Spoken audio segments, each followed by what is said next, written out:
Good day, Internet. This is DTNS Live for Monday, March 3rd, 2025. From Studio Animal House, I'm Sarah Lane.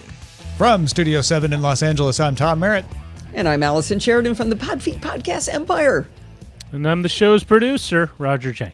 Daily Tech News Show Live is made possible by you listening right now. Thank you, Philip Less, Howard Yermish, John Atwood, and our brand new patron, your local PC guy. Woohoo. Yay! Thanks, local PC guy. Local PC guy. It's about time we got the local PC guy as a patron. I'm very excited about that. Where was he? Indeed. We love new patrons. Thank you so much. And welcome to all of you for being with us on DTNS Live.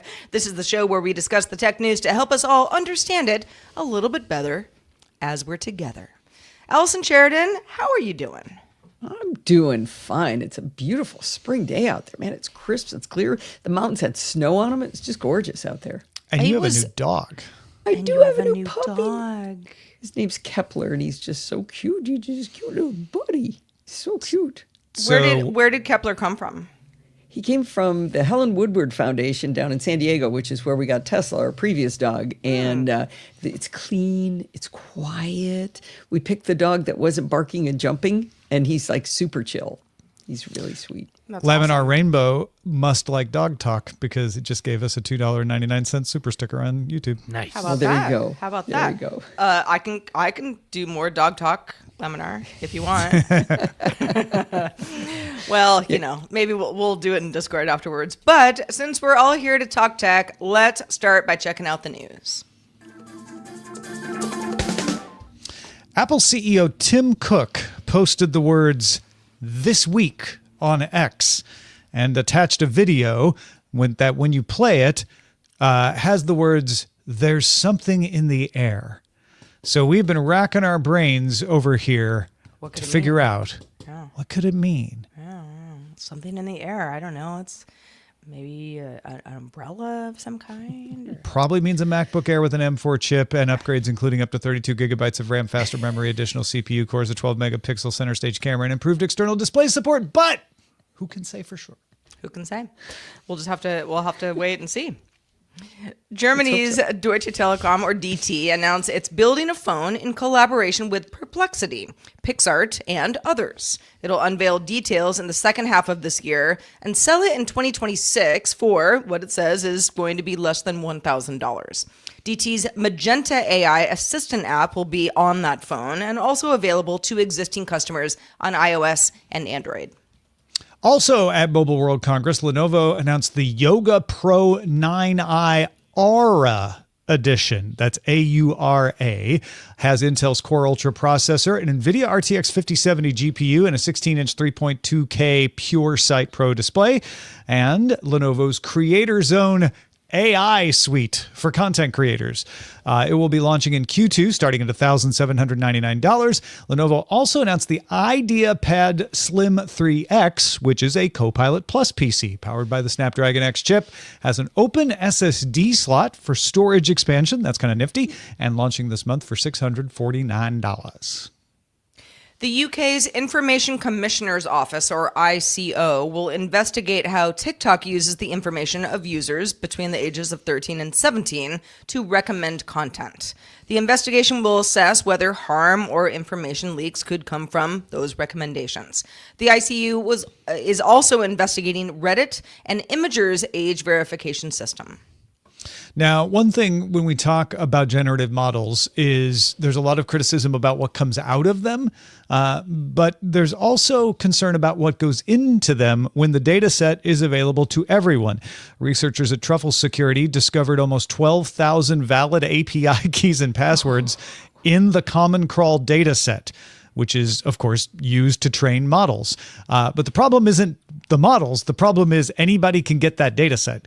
Common Crawl is a nonprofit organization, has an open source repository with petabytes of web data collected since 2008. It is free for anybody to use. The exposed credentials must have been out on the web exposed for them to end up in the data set, but it certainly is nice and convenient to have them all in one place. They include things like AWS root keys, MailChimp API keys, Slack webhooks, often hard-coded into front-end HTML and JavaScript, making them vulnerable to misuse. Yikes.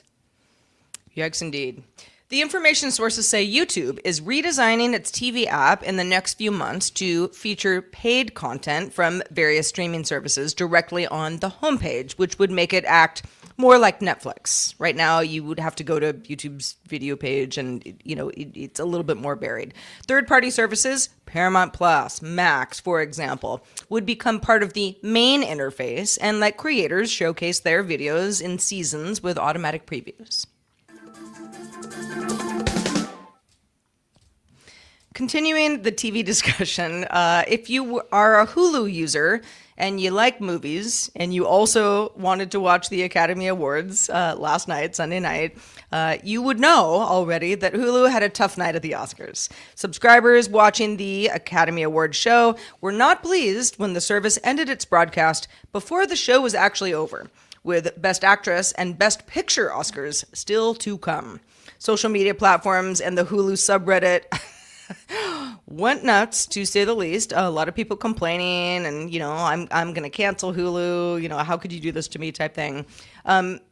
Few things happened to Hulu last night. Few hours earlier, before the show even started, Hulu had said, yes, some customers having issues logging in altogether. Maybe it was a pylon, maybe it was something on Hulu's end. But the closing error happened because Hulu says what it did was set the end time to wrap the stream at 10:32 p.m. Eastern Time. Now, that was supposed to be when the show wrapped, but everyone who watches the Oscars, or I don't know, a variety of live programming knows that sometimes things tend to go a little bit long, and the show did. So that wasn't the actual show's end. There was nobody manning the helm. Helming the man. Helming the man. Listening to Adrian Brody. Whatever somebody was supposed to do, the button did not get pressed, and don't a lot of think folks so. got bumped out. That's not how this works.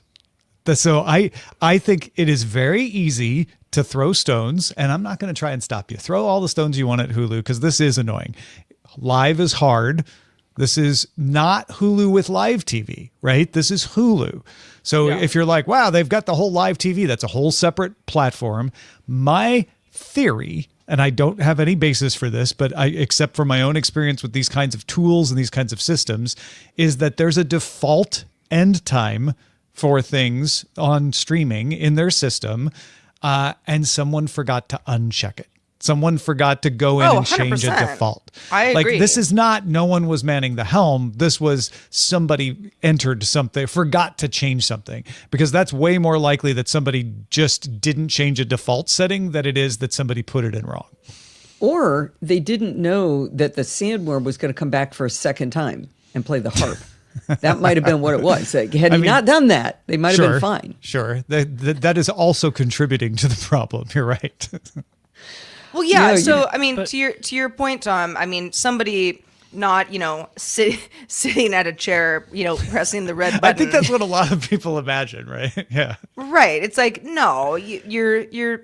This is programmatic stuff. So somebody was like, yeah, let's call it 10:32. We're even giving it a couple more minutes, type thing. And it just happened to go longer. And I think it's probably just like, normally you put in like, how long's the show? Well, the show's supposed to be 3 hours, and it just auto populates 10:32 as the end time. And somebody should have thought, you know what, even though the show is 3 hours, we should go in and add more. Like when you used to have to go into TiVo and manually say like, add a half hour to this. And then eventually they started saying like, hey, it's an award show. Do you want to add a half hour? So I feel like it's something like that. Yeah, and I would add, I'm inclined to agree with you, Tom. I would also add that as high profile as the Oscars are, I think there should have been either more eyes on it or just a little more. Well, sure, yeah. Yeah, it's not that they're.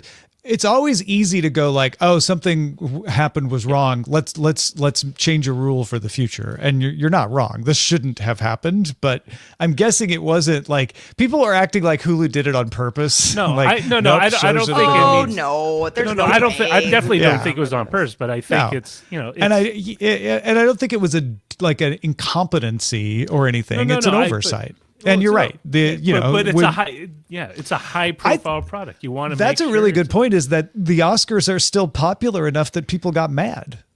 I mean, like you. Well, I bet there was conspiracy people who said, "Oh, they were mad that the second to last thing was the women now instead of the men, and so we're just going to stop it." I bet conspiracy theorists said that. I guarantee you, someone has put forth that theory. I mean, it's like Disney, Hulu, ABC. I mean, it's like I don't think Disney was trying to be like, "We're going to get you, ladies." I mean, Nope. it's all the same. It's all the same company, kind of at the end of the day. Also, but it's Disney. It's not like they're. We shouldn't wash past the fact that a lot of people couldn't get in either. My daughter called me because she was using Hulu, and she's like, "I can't get in. I can't see the Oscars. I don't know what's going on." And she went to, is it down? What is it? Is it down for me or just down for is everyone? It down for everyone, or is it just me? Yeah. And she said it showed 30,000 people had reported it down when she checked it, and that's just who reported it.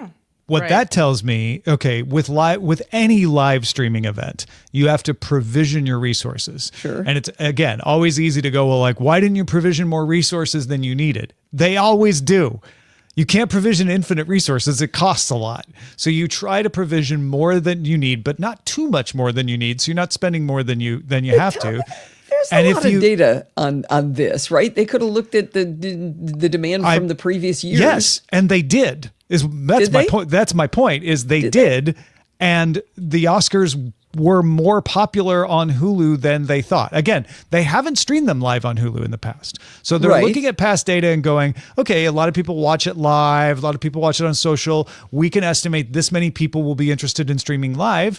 And what we're seeing is that more people were interested in streaming live than you would have expected. So they don't have access to data from whoever They don't have access to the ability to predict the future. No. I'm not asking that, Tom. I'm asking about, so this is the first time it was on Hulu Live. Somebody else had it live last year. No. Nobody streamed it live. ABC. It was ABC broadcasts it live, but not you streaming. Couldn't. Yeah. Okay. Yeah. So there wasn't the data from this particular show. Or I'm wrong, and they streamed it last year, and we're like, yeah, not that many people were interested in streaming it, and a lot more people were interested in streaming it this year. Either way, I look at this not as somebody was incompetent and didn't look at the past data. I almost guarantee you someone did. My guess is there were way more people willing to stream it this year than they expected. Mm-hmm. Yeah. I am so instead of curious like about one or two complaints, there were quite a few. I am curious how they figured out who to have give the awards versus who was getting the awards, because virtually every person who got up there to give an award was oh my gosh, I can't believe Daryl Hannah, which means everybody almost 70 knew who was up on stage. And all of the awards for the movies, I had not heard of virtually any of them, like one or two. So it's sort of like who they this think big gap. the audience is to watch. Well, right? it's one or the other. And it goes both ways, too. It's 70-year-olds and 20-year-olds. There are going to be people being like, I don't know who Daryl Hannah is. I've never seen Splash. I know. That's my point. But I know who, anyway. You get the presenters who you think the audience is going to like. The winners are going to be decided by the Academy. You don't get to pick those, right? But if you're like, it's going to be people 55 plus watching this thing. Let's get people they recognize, because they're not going to recognize any of the nominees. That's what that tells me. They were rolling out the olds for us yesterday. That was super fun. I also I actually don't have an OTA antenna set up at my house right now, just because I've been paying for YouTube TV, and so I just don't need it. But I think that the Hulu debacle, which is, it's a blip on the radar, but that is a reminder that you can do that. I mean, depending on where you live and what your apartment or house is set up as. I wasn't able to do an antenna in my old place because my TV was up against a fireplace, and it just you couldn't get a signal. No. But I probably could hear, but I don't need it anymore. You could hear by opening your window, though, because you're in Los Angeles, right? Right. Just yell loud enough. Hey, speak up, Brody. Can I get ABC? Yeah. But yeah, it's I don't know. The whole thing about not getting the Oscars, like, First of all, this is not a really bad problem to have in life. You're going to get all that stuff on YouTube 30 seconds later. All the acceptance speeches type thing. Usually people are talking about how no one watches the Oscars anymore. So I feel like this is good news for the Oscars that people wanted to watch it. They were and they were mad when they couldn't watch it. So yeah. A year of from people what I can who tell, wanted to watch movies. Hulu did not live stream the Oscars directly through Hulu last year, only through Hulu with live TV, which is just them carrying ABC. So Hulu had it on its live TV service, which it also did this year, and that one didn't get cut off because that was just ABC. All right, so Mobile World Congress is happening this week in Barcelona. We talked a little bit about what Lenovo is showing off, but that wasn't it, Tom. They're showing off some other concepts. Yeah, so the concepts means they don't have any plans of shipping this at this point. These are vaporware at this point. Maybe they'll condense into an actual product at some time in the future. But I wanted to talk about 2 or 3 of these because I think they're interesting and get y'all's opinion. The solar PC concept has solar panels in the lid. So it's not the first time anybody's ever built in solar charging into a device or even a laptop, but it was a really nicely executed concept. Panels have their mounting brackets and grid lines on the back. They're claiming 24% conversion, which is on par with your home solar. It can also adjust the settings dynamically to maximize production. And the panels can add an hour of video playback after 20 minutes in the sun, as well as charge off of 0.3 watts of light indoors. Allison, I know you're a solar enthusiast as I am. Those are pretty good numbers, right? That is pretty impressive. The percentage conversion is, the title of the CNBC article is Lenovo teases solar powered laptop. And I would contend, you said it more properly, is a solar chargeable, because as soon as you flip the lid open, unless you're in a really weird angle laying back in a lawn chair, you probably aren't getting the solar panels. It is charging the battery. There is still a battery. Yeah, that is a very But good I mean, point. you have to have the solar panels have to point at the sun. So using it, it's unlikely they would be pointed at the sun. And looking at an hour of video playback is interesting. I'm always shocked by when you look at the specs for your laptop that say, this is how long you can do whatever. Video playback is apparently easy. That doesn't use a lot of battery for some reason, because that's the one they always say is like, if you just do nothing, just hit play and then don't touch anything, that's when you get some of the longest battery life. So that isn't maybe the toughest metric, but it really sounds like it might be. Yeah, it is a good metric for general use, though, because video playback is more intensive than some other things like email and stuff. I don't know. My or experience word processing. Yeah, I'm not sure what is second, but I almost feel like video is the easiest one. That's what surprised me, was I would think that just text editing or whatever would be easier. But all right, benchmarkers in the audience. Is Allison right? Is video a horrible metric? Let us know. Feedback at Daily Tech News Show. Did they say how much heavier this is or how thick it is or anything like that? I know it's just it's a concept, so they weren't talking about a whole lot of specs. Let me see if I can dig up. It's 2.6 pounds. Okay. And just over a half inch thick, 0.6 inches thick, 14-inch clamshell laptop. Basically, they took a ThinkPad and then they put solar panels in it. Is what it seems like. That's not. I mean, yeah, that's not ridiculous. It's not 5 pounds. It's a normal laptop size and you could just take solar panels and charge your laptop with them. Sure. Right? You don't need this, but it's just kind of nifty to have them built in. Yeah. I wonder what about cooling? I wonder if there's any cooling problems with that. Was something that Rob brought up on Daily Tech News Show briefing this morning, was at 24% conversion, where's the rest of the heat going? He's like, don't leave this on your car dash because it'll melt. So yeah, I don't know about the cooling aspect of it either. It is in the lid though, so you're not adding to the heat of the operation. Sure. There was also the Lenovo ThinkBook Flip. This one has a foldable display that when you unfold it, gives you a portrait 18-inch display. So super tall laptop screen. Or you can keep folding, fold it back over, and then someone sitting across from you could see a monitor and you could mirror things. You could also fold it down flat and use it as a laptop. No commercial plans for that one either. But Roger, you want a foldable I would 18-inch totally super tall laptop screen? I mean, this is one of those ways to get kind of a different aspect ratio on a laptop monitor. Definitely, yeah. Because I mean, with a desktop monitor, you can just put it on a stand and you rotate it. On a laptop, you just take it and put Just the laptop on its side. But like this, you could literally make say you're working on nothing but TikTok videos. Now you get this really big one that everyone can see over your shoulder at the airport. You know, first thing I thought of was 18. Look at the picture in the show notes. The vertical screen being so tall was, why is that not flopping over? And it looks like there's a support structure, like a folded thing at the back of the hinge, in order to hold it up when you've got it at that angle. I was outside and it was pretty windy in LA yesterday. I had my laptop out there, and the wind actually blew my screen over, like hyperextended it. It scared me a little bit. Whereas in this case, you could have used it as a sail.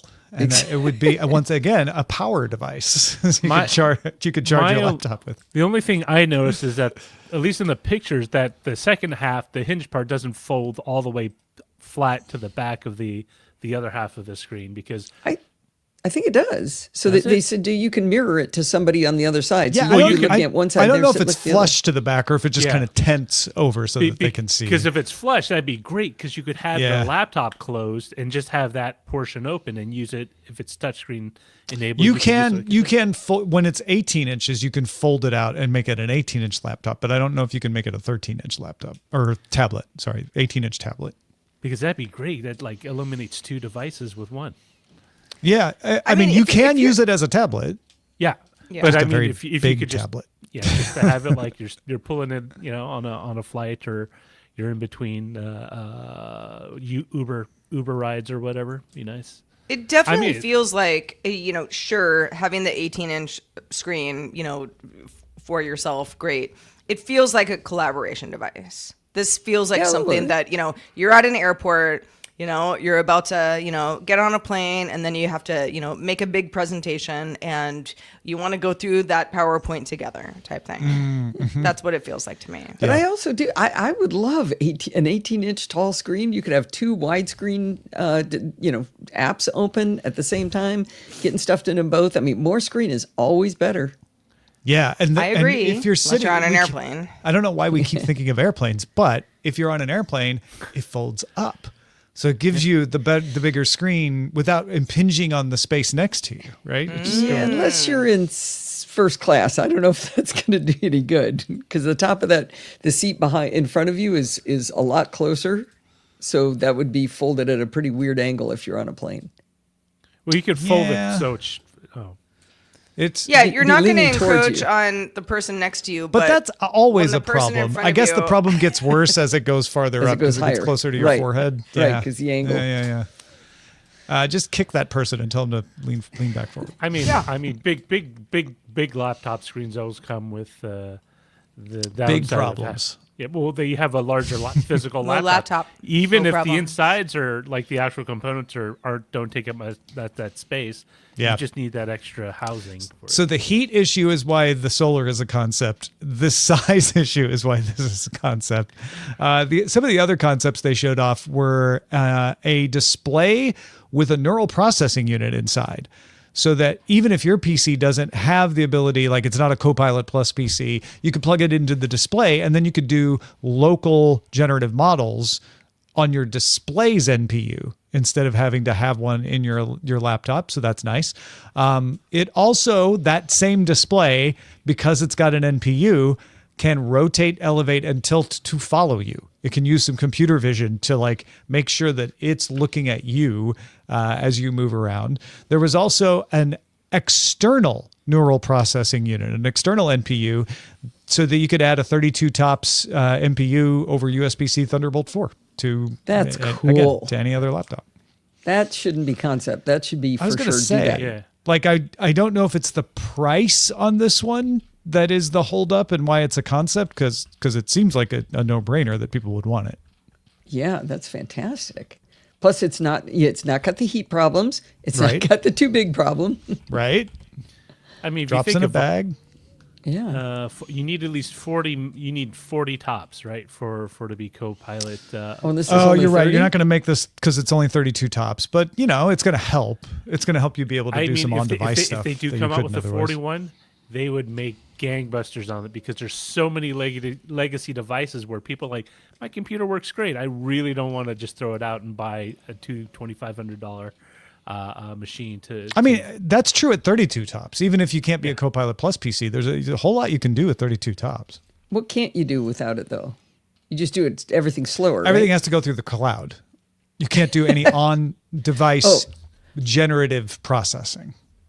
You need the NPU to do the generative model stuff. But even with 32 you can still tops, access you your can do Google generative Docs. modeling? You can do generative modeling, but you can't. It won't be a Copilot Plus PC certified device to do it. If it's That's what I was thinking. you're talking about the 40 versus 32, or are you just talking about having an NPU I was talking about at 40 all? versus 32. Oh, yeah. No, that's what you need to qualify as a Copilot Plus. Okay, but you can still do it. Okay. Yeah. I think that's cool. That's the winner there, Tom. I mean, they used to sell encoding accelerators that were basically USB sticks. So if you had a PC or a Mac, and it was H.264, it would encode it on the little stick. It's great. Oh, the other thing Lenovo, I'm just seeing Lenovo is like, even if you already have an NPU, if your GPU is getting bogged down because of that, you can save GPU occupancy and reduce the heat by offloading it to a stick, just like you use an eGPU for similar kinds of things. So the NPU on a stick looks like it's under a section about something that is shipping. So yeah, they're talking, and Lenovo's talking about it like it's shipping, but I didn't see a price or release date. So it's probably more than a concept. Oh, it says Lenovo has 2 proofs of concept. Sorry, right below the picture of the display. But and I'm also looking at Tom's Hardware, and it's saying like, you will be able to do this, you will be able to do that, as if this one they're thinking they might actually turn into a product. But it's not a product yet. Yet. It is a proof of concept, not just a concept. Well, folks, what do you want to hear us talk about on the show? One way to let us know is our subreddit. Submit stories and vote on them at reddit.com/r/Daily Tech News Show. All right, Allison, you had a significant change in your life recently. After 42 years, how has your household changed? Well, people talk about adulting when they have to buy a refrigerator as an adult for the first time. We did the opposite of that. Steve and I got a landline 42 years ago when we got married, bought our first house, because in the 80s, that's, kind of what you did. Sure. And we decided to cut the cord. It was harder than cutting the cord on television. It was harder than anything we've done. If you're not old like us, you might not realize that you get attached to things because you've always done it that way. Logically, there's no reason to keep doing it, but it's like we had a credit union long after it was a good idea to have this credit union. It was really not that great, but it was like, but we've always had it. It was like 38 years we were there, and it was actually a little bit emotional as we drove away and said goodbye to the first place we ever got a paycheck. So.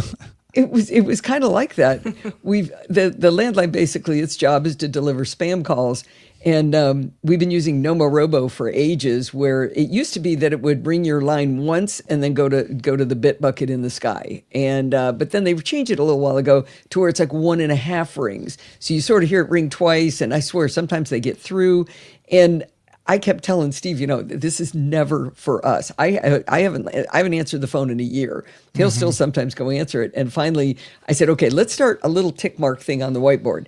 Every time it's a call for us, we'll make a tick mark for that. And every time it's a fake call, we'll put it in the other column. And after, I think it was less than 48 hours, Steve just says, can we get rid of this? Can we just get rid of it now? Because it was all spam. The actual act of collecting data was all you needed, not the actual data. Yeah. I mean, it was like 12 calls in a day and a half were for somebody, were spam, and it's like, and for some reason so far been pretty lucky on not getting a lot of spam calls on our cell phone. So I called up Frontier, which is the Fios company that a bunch of us use here, and I told them I wanted to cancel my phone, and Justine said, okay, let me help you do that. And there was zero friction to getting rid of it. It was $20 a month, and I thought, well, that's pretty good. I'm going to save $20 a month. And then I said, okay, how much are my taxes going to be? And she goes, all of the taxes you're paying are because of the phone.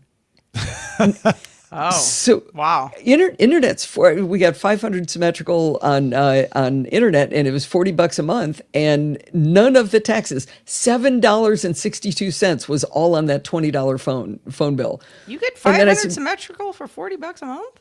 Right. That's nice. Yeah, if you're on Fios. Sure, it's really nice. So then she says, Yeah, it's real nice. I used to live in a neighborhood like that. "Oh." Yeah, So she I never says, have. I said, "What's this Maybe one day. $3.49?" And she said, "That's because you insist on having a paper bill." And I figured I had Steve on the hook now. And I said, "Come on, Steve, please, please, please, can we get rid of the paper bill?" And he said, because that's hard for him. He pays all the bills, so I don't want to disrupt that. And he goes, "Okay, let's get rid of that." So we saved, what did I write down here? We went from $71 a month to $31.10 getting rid of the phone. That's how big all those. That's That's like a couple hamburgers a month. right. That's some pizza and ramen in my house. A lot of Starbucks. So then she says, I said, "All right, well, how much more would I have to give you if I went to gigabit? Because I figure I should get a treat for doing this." And it was only $10 a month. So for $50 a month, I now have gigabit. So you still saved and you went up to gigabit. That's amazing. Yeah. Well, then she goes, if you do direct withdrawal from autopay from your checking account, you can have another $10 a month. And I said, "No, that's just a bridge too far. Can't do it." She said, "Okay, how about $5 a month if you do it off a credit card?"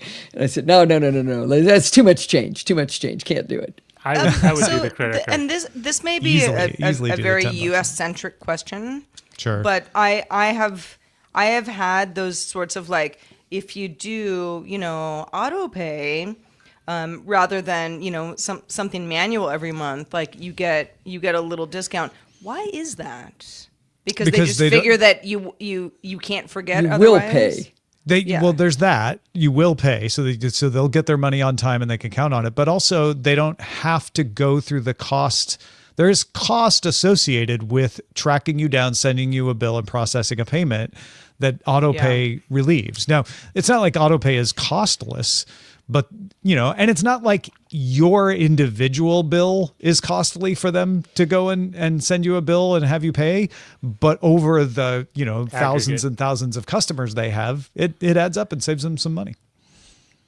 Just more efficient. I only do auto pay with credit cards though. No banks. I did Don't auto touch pay my a bank. long time ago. And again, this is old lady made a mistake in 1987, and I'm never going to change now. I made a mistake on doing that once, and I'm trying to remember exactly why it happened, but it just all hell broke loose. It was something went wrong with what got paid that I didn't take into account, and I can't. I got to have the control. And not everybody gives I you do a auto discount pay for for it. everything. Oh, no Really? wonder. I mean, well, okay, not 100% of the things in my life, but it's like, yeah. Pizza and ramen?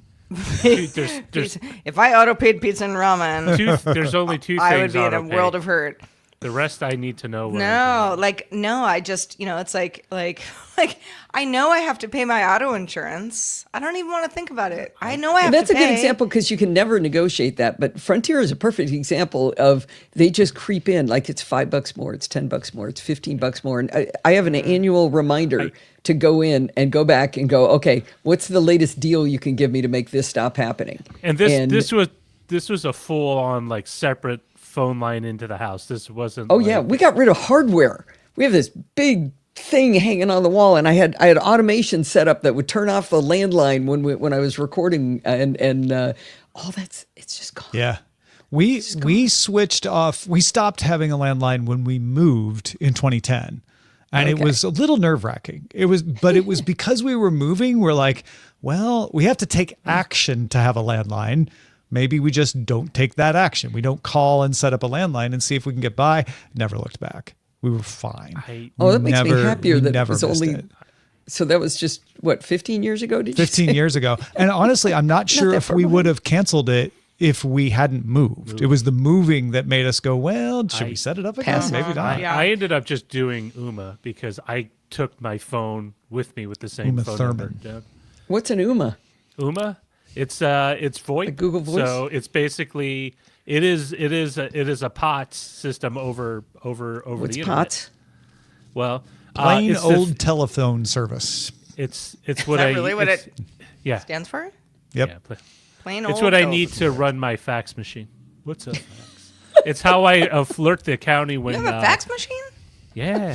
What's happening in that house, Roger? It turns out when you have a death in a family, a lot of places only take faxes for death The certificates. last time I needed a fax was when there was a death in the family, and I Yep. remember I called up I think it was Office Depot. And I said, okay, so how much does it cost to use your fax machine? And this old lady voice goes, oh, sweetie, we haven't had a fax machine in a decade. So last time I had to fax something was for real estate, and it was more than 5-6 years ago, and we used eFax for it. yeah, I think that's the way to go. $8 a My month. mom still still has a existed. landline. You know, to kind of, you know, to talking back to your story, Allison. And it's funny because I will call my mom because I think, oh, I'll call her on the landline because if, you know, she has a cell phone, but if I call her and she answers, I know she's home. But then it's like, she's not home. I get the answering machine. I'm like, I'm not going to leave a message. That's so stupid. You know, have and then I Mom call her on her call cell me. phone and she's like, hi, I'm out on a walk. Can I call you back? I'll call you when I get home, right? Yeah, where I'm like, I already knew you weren't home. So, yeah. You know, have Mom call me. I'll walk her through how this. I'll be a support for her if she wants to get rid of her landline. Okay. Yeah, I think we're getting there. We're getting to that point. I mean, I gave my parents a Numa, and it worked out great because for them, it's just it's still a regular telephone line, but it's super cheap. And if they ever move, they take the number with them. Yeah, that's nice too. I take my cell phone with me too when I move. Me too. Actually, I didn't. I got a new phone right before I moved. Oh, my mom just texted me. I don't have a landline. It's VoIP. Okay. Oh, you go, Mom. Okay, Mom. Just, you know, just crushing tech left and right. You should have known. Really, we all should have Actually, known. I really should have known, but whatever. My landline was a VoIP line, by the way. Oh, that's what I was asking. Was it a VoIP line or was it hardware? It's A just lot of them are these days. it's With the hardware. same thing. Yeah. It's VoIP. I think we say landline meaning, you know, hardwired. plugged into the wall. Meaning not because a cell phone. In Yeah. San Francisco, Yeah. Right. my line was like the old copper pair that was just for the phone. Yeah, yeah. That's totally twisted. true, but it still worked. Twisted. Yeah. Get it? Twisted pair. All right. Copper wire joke. We could do those jokes all day. We can continue the parent jokes though. Roger, as a parent of 2 younger children, you found a story about parents integrating generative AI into kids' lives as maybe a way to bond. Yeah, so The Guardian has a great story about following several families who felt that it was in their children's best interest to kind of expose them to generative AI services at an earlier age. There were like 3 key reasons. One was to get them used to it, but also to kind of learn and grow up with it and develop skills with generative AI.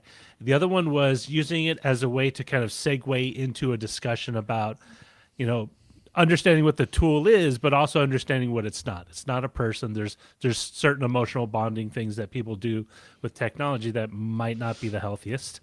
And sometimes the information that it gives you is factually incorrect. So you got to be aware of that. And speaking of bonding, the last parent they talked to was very interesting. What he mentioned was he used it as a way to kind of bond, like doing activities with his son.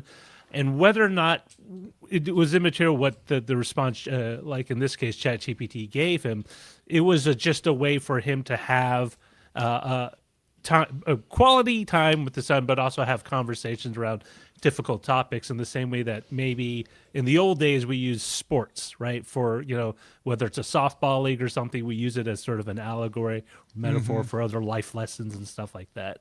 But I thought it was really, really interesting because it's one of those things I've still been sort of a little tepid about exposing my kids to, mostly because I want them to physically play and not just be attached to a screen all the time. But I also don't want to have them in a phase because they are building sort of childhood relationships to have them kind of glom onto this other thing initially first, rather make flesh and blood friends, and then they can maybe switch over to something a little more computational. I think that's really interesting, Roger. I can see people who understand what AI is good for, where its foibles are, and know, kind of the pitfalls, things that you probably shouldn't depend on it for. being able to work with their kids to do that. I think most people probably don't have a really good grasp of the different aspects of it. Maybe they're just afraid of it in some cases. I had a fun experience. My granddaughter is hearing impaired, and so she's 4 she was about 4 at the time. She is just learning to talk now, and so her speech is a little difficult to understand.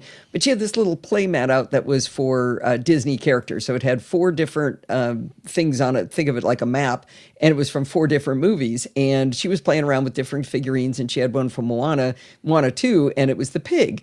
And I didn't remember what the name of the pig was, so I used the voice-activated ChatGPT on my phone, and I said, what's the name of the pig in Moana 2? And it said, oh, the name of the pig is blah, blah, blah, and it told me the name. And then she picked up this little tiger, and she's pretty hard to understand, and she said, what is tiger? And it said, oh, you're obviously talking about Aladdin. The name of the tiger is Raja. And it just brought me to my knee. It just floored me because this is a 4-year-old who doesn't speak particularly clearly having a conversation with an AI and got the answer to her question. It was super fun. And probably felt so good about that. It's like, yes, somebody understands me. Yeah. Everybody else is going, what'd you say again? But I thought that was fun. You talked about maybe being unhealthy to have emotional attachments to electronics and tech. But I had the warmest feeling in my heart for Claude. I've been using ChatGPT and using the reasoning model to help me with some of my programming tasks with coding. And I was using the reasoning model because I thought that's what I was supposed to use, said it was good for coding. And it's so annoying because it's just like, did you ever go to one of those like active listening classes and they teach you, say, what I hear you saying to me is, and it talks to you just like that. It's like, what the person seems to be asking is they want help with their mustache templates in jQuery, And it was just like so much glop before it would actually get to the answer.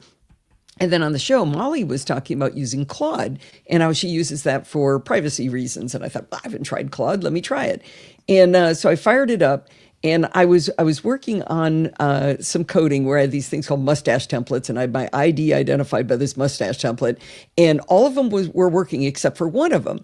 And so I kept asking it little questions. Is it because of this piece? Is it because of that piece? And finally I said, and it was answering me pretty well. And I said, can I just give you these 2 files? Let me give you my JavaScript, my HTML. You just tell me what I'm doing wrong in that particular spot. And it came back immediately with the answer of what I should have been doing. I should have been putting quotes around the mustache template in the ID field. But then I said, well, but I don't understand. Why did it work in all these other examples, but it was only this one that was broken? And it came back and explained to me why, that it should have broken on the other ones, but the browser itself was being forgiving of my poor coding practices. And what I loved about that was it didn't just tell me the answer, it taught me what I needed to know. So I know next time I will always quote those. And I felt like I've got a lot of friends who help me code, but they're in different time zones. They have lives. Some of them are real picky. They make me use the correct terminology. I want to say, those squirrely bracket thingies. I don't remember. It's called a mustache template. And this was like having my best friend in the room with me with nothing better to do than answer my questions, never made me say it right, and gave me the answer, but also taught me what I was supposed to do. And I felt warmth towards Claude. I paid the money for the subscription, even though I'm already paying for ChatGPT. I was like, I'm buying this. This is the greatest thing ever. Molly has the same reaction to it. Like, I don't know what it is about Claude that just makes people feel all warm and fuzzy inside. I know that feeling of like, oh, thank you so much. And and the human experience of being like, hey, can you please do this task for me? Which would be just a polite way to ask somebody to do something for you type thing, unless you want to be rude. That, I've heard over and over, it's like, no, these models aren't designed like that. You don't have to be polite. You don't have to talk to them like a human. Still do it, though. We gotta stay in the habit, too, right? But more so lately, I'm like, you know what? Instead of saying like, I loved what you did here, but can you do it a little bit differently and redo it? Just redo the now you type the way that you said, like, because I'm talking to a person. Yeah. And now I'm just like, redo this. No, that's totally, and it's weird because that's sort of crept into my social etiquette, which is it shouldn't. Where it's like, no, clean. Like I tell my kids if they make a mess, I won't even be clean like, it up. Yeah, go clean now. Like See, it's but very abrupt. that's why I think that. I mean, I think dads have been doing that for centuries. That's true. It could be just Circling back to the kids, though, Roger, I think it's good to teach them to still say please and thank you. Oh, yeah. I would do that. I would still say, Well, because it carries over. I mean, you just gave an example of like it carries over in one way. It can carry over the other way too. If you're like always Exactly. say please and thank you, no matter what. Just get in Yeah. the habit of it. Yeah. yeah, because your brain doesn't context switch as quickly as you think it does, and you end up being Roger Dad yelling clean. I mean, Yeah. no, I've worked with people who didn't really understand those social cues in that way, and their speech pattern came off as some would say kind of brusque, Obtuse. You know, yeah, Yeah. like they didn't mean to, but that's just I'm right Abrupt. here, Roger. I'm sorry. it's a lot do worse my than best. you, Tom. Don't worry. Tom, you're not the worst. Hey, that's good to know. That's the takeaway. Actually, that's really helpful. Thank you. I But knew I was also it doing shows you how easily I can manipulate people by throwing in a bunch of pleasantries. Oh, you're looking gorgeous today. Can I get a discount on these apples? Yeah. Of course. For you, anything. Well, for our patrons and everyone listening right now, we'll do almost anything for you, including read your emails. Say please and thank you. Yeah. So, we got one from Philip who sent us his firsthand experience about return to office work, which reminded us all how long it's been since we worked in an office because we've been doing this show for so long. Philip wrote, since COVID, many companies have been reducing their real estate footprint while simultaneously requiring employees to return to the office. At my company, employees are expected to be in the office 3 days a week, while the support team is required to be there all 5. To maximize space, the company has adopted a space modernization layout where desks must be reserved daily. These shared desks are tightly packed with employees sitting shoulder to shoulder. No one has a permanent desk, and personal items aren't allowed. Noise-canceling headsets have become essential as the floors get loud, yet most conference rooms lack proper video conferencing capabilities, forcing employees to take video calls at their desks. Adding to the frustration, these office layouts are designed to be under capacity by 20%, assuming not everyone will come in at the same time. However, with most employees preferring to come in Tuesday through Thursday, it often results in overcrowding and a lack of available seating. Many employees dislike these new seating arrangements, and some leave early to escape the cramped environment. Now, That call sounds me crazy. horrible. Call me crazy. You're but isn't crazy. this what a hoteling station has always been? Yeah, but now that's all you have. Yeah, there's no. There is no You have no non-hoteling cube. station. Yeah. Just imagine if the entire office was nothing but hoteling station.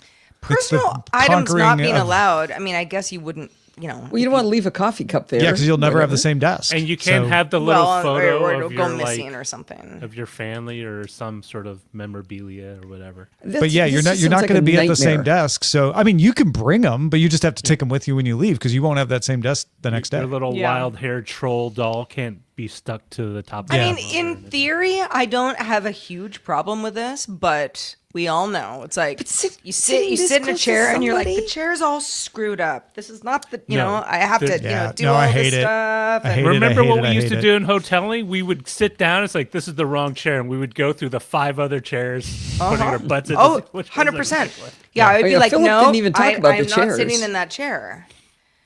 I just think the idea of sitting side by side with somebody who's on a conference call, talking, video call, and talking, No that way.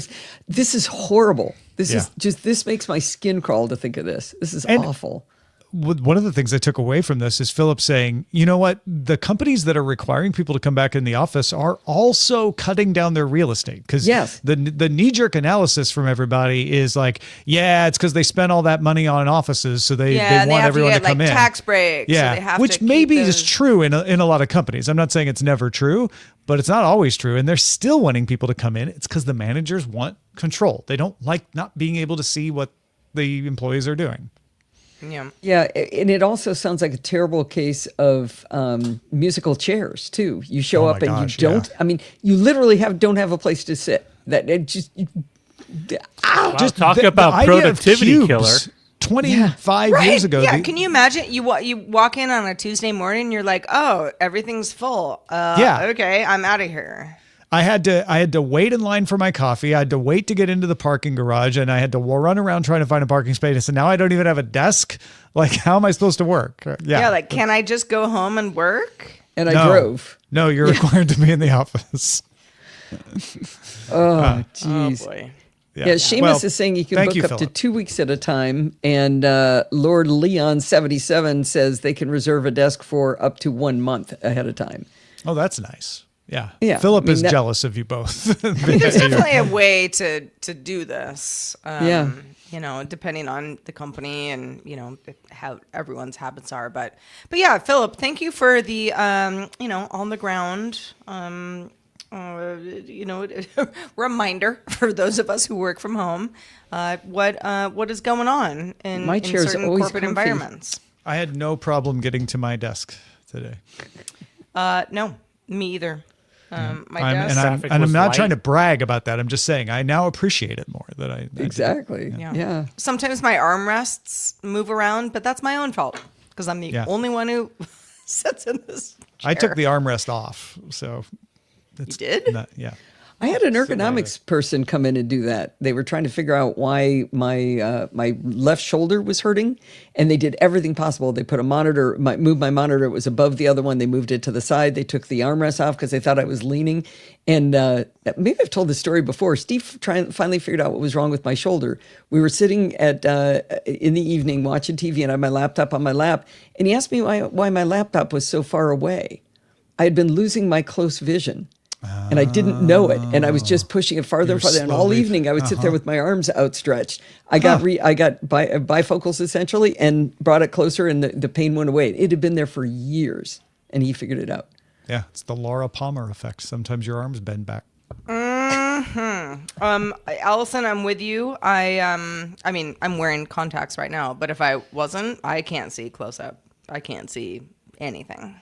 Yeah, yeah. You could be like, I'll give you $1 billion to read this prescription, and I'd be like, can't do it. When I was driving to the airport to go to CES, I was like, oh man, my vision is I really need to get to the eye doctor soon, because like I can't read all of these street signs. Like I knew where I was going, I wasn't a danger, but I was like, I'm gonna have to get that checked. And then suddenly at one of the stop signs, I took my glasses off to just kind of rub my eyes, and I looked and I could see fine. Weird. Because it was my vision had gotten better, I guess. Oh wow! For long distance. My eyes are the same way. I've been myopic since the 3rd grade, right? So glasses. So they've been improving. My prescription has gotten reduced each time I visit because. So it's not that I got bit by a spider, which is what Rob Dunlap suspected when I told him. the part of your muscle that controls the focus of your eye over time just gets thicker and less malleable and less able to do its job. So you tend to get farsighted as you get older. But if you're already nearsighted, it sort of works out a little bit. But I wasn't either. I had like 20/10 vision for most of my life. So I don't know why it would start to get worse and then start to get better. Maybe I've always thought that your vision should go through perfect on its way to not being able to see close up. Like if it should pass through that, right? At some point. Like a bell curve. Yeah. I am not an optometrist, but once don't sell yourself short. Life is. I could still be an optometrist, in my next career. But once I started wearing contacts, and I was like, oh, problem solved. Now everything's fine. And they're bifocals or multifocals, right? So it's like. They're designed so seeing far away was never my problem. It's only seeing up close. If I wear readers, I can't see far away anymore. So I can't wear readers driving. That would be scary. But yeah, this works out well. But when I take them out, I'm blinder than I ever was before. And maybe that's just because my eyes are like, we don't have to work so hard. It's amazing what you gave can us read. A little present. Even when you can't see. Right. Like when my glasses are off and I have to read something on my phone, I can figure it out. I'm like, I kind of know what it says. Oh, man, I don't. I mean, I can't even.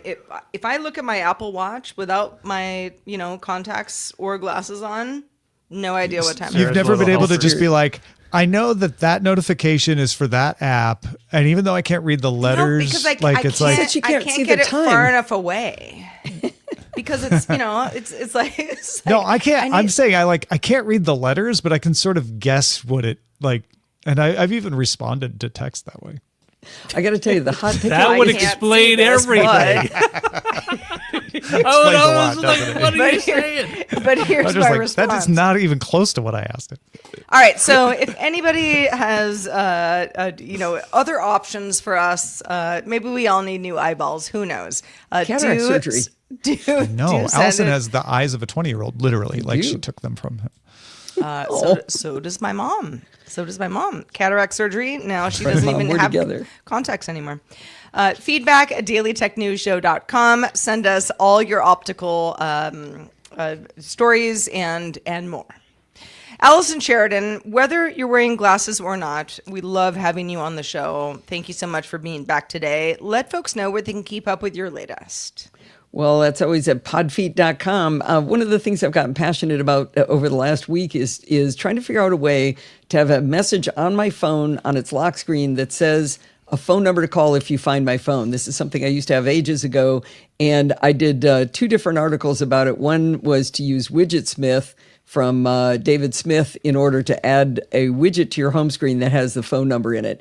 That was one thing, but I'm going to sneak in a second one that I didn't tell you guys about. You were talking about the Clicks keyboard, and I think it's coming out for Android, and how it's probably top heavy. Barb Buchatz did an article on the Clicks keyboard for, this was back last August. He freaking loves this thing. He types show notes in it while he's out on his walk. So if you're interested in reading a different perspective on that and how it's balanced, he swears by it. And All right. I think he uses a Pro Max phone too. Wow. Okay. Good to know. Like, if it works for Bart too, he's not like someone who just gives in and like, well, it's close enough. Like he's No, and he's he doesn't exacting. he doesn't have Rob Dunwood hands either. He's got regular human He's got sized normal hands. size so. hands. Yeah. Yeah. Rob's hands are taller than I am. That's a tall hand. It's during the show, folks have been submitting titles, and we don't want you to stop. Keep doing that. It is a thing that helps us name the show. You can go to dtns.showbot.tv. Some of our favorites are the top vote getter from Batfink 2001. Hey, Hulu, way to make me miss the last hour of Adrian Brody's speech. It was a Larry in long Atlanta. speech. Larry in Atlanta went with saying goodbye to the landline. Thank you, Claude from Zoe Brings Bacon.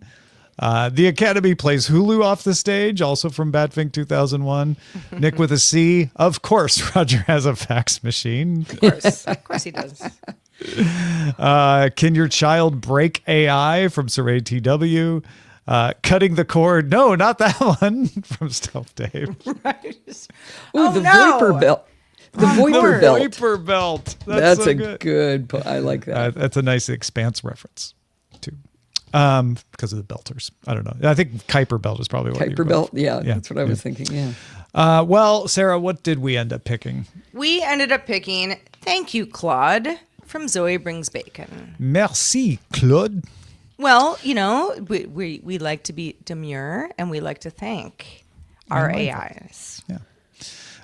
Thank you again to Laminar Rainbow for the super sticker earlier in the show. Love you and everyone on YouTube. Also, thanks to the folks watching us on LinkedIn, both of you. We really appreciate you being there. Twitch, folks, we got so many people watching us. Twitch. Sandayu is back for the 57th month, resubscribing with Prime. Geeko Supremo subscribing with Prime. Good to have you along, Geeko Supremo. That's great. Hi, Geeko Supremo. Yeah, very cool. Hi, Caleb. We're good buddies. Yeah, no kidding. Charlie in Columbus back for the 64th month. Resubscribing with Prime there as well. Zoe Brings Bacon cheering us with some bits.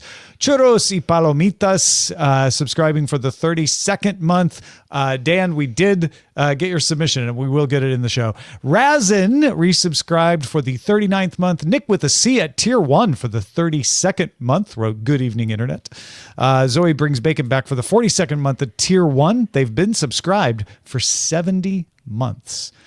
Thanks, everybody, for supporting us in all the many ways. And a big thanks to James, Burke, Mark, and Leith for the raises. These are people who are already patrons, but we're like, you know what? I'm going to bump it up a little. I'm going to get some more perks, and I'm going to thank these folks for the value they give us. We really appreciate James, Mark, Leith, and Burke for that. Wow. Indeed. And if you like supporting our show, we'd love for you to show your support for us with something like a mug, a t-shirt, a mouse pad with our new DTNS Live logo. So pretty. I know, it's so pretty. DailyTechNewsShow.com/store is where to figure out where that next little prez for yourself or maybe a gift for somebody else lives. They're great looking ways to support us and our show. Thank you in advance. Speaking of our show, you can watch us live at 4 p.m. Eastern, 2100 UTC, and you can find out more at dailytechnewsshow.com/live. We're back tomorrow talking about NHL refs using new Apple Watch technology. We talked about it a tiny bit on Friday. We're going to talk about it more with Tasia Custode joining us. Talk to you then. The DTNS family of podcasts, helping each other understand. Diamond Club hopes you have enjoyed this program.